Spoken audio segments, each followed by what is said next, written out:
There's no doubt in my mind that the invasion of Ukraine is an imperialist project by Russia. Do I think that the expansion of NATO was problematic? I did, completely divorced from this issue, frankly. But do I think it was provocative? It could have been mildly provocative, but do I think it in any way was the provocation rose to the level of having Russia invade Ukraine? No. Do I think that's the primary reason why Putin invaded Ukraine? No. I think he has imperialistic ambitions. And I think this land is for material reasons. Yes. But all of that is like, that's covered. That's covered. When I survey the expanse of what is being discussed about this conflict, those boxes are checked.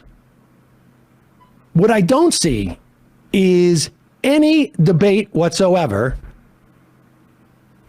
or even just analysis, or even like consciousness that we are funding this.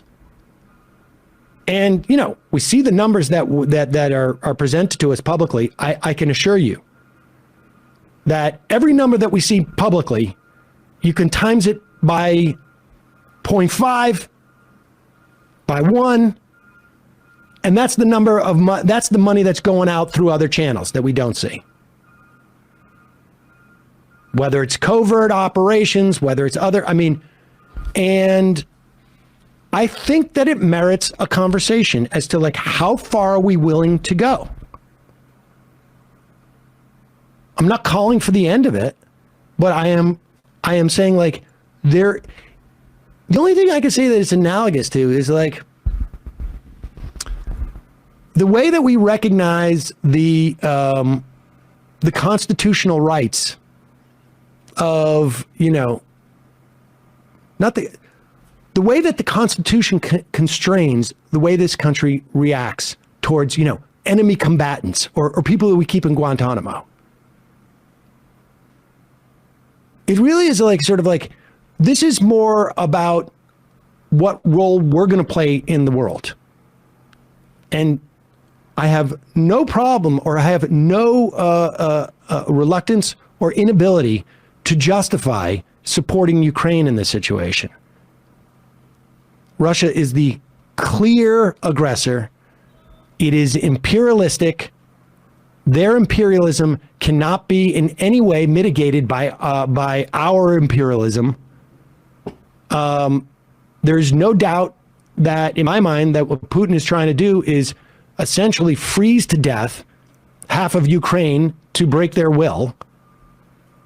No doubt. And there is also no doubt in my mind that the Russian army military turns out to be significantly more degraded than we anticipated. We as a country have always overestimated their capacity. Nevertheless, I do think it is important that this conversation exists.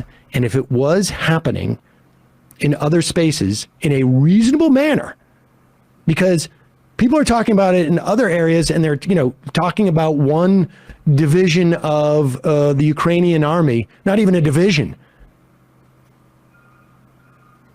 I don't know, one company of the Ukrainian army that has, you know, that is neo-Nazi, or has like, you know, Nazi, you know, sort of antecedents, which I think is, you know, legitimate to criticize, but it's also sort of like you're looking at a pimple on an elephant's ass, essentially.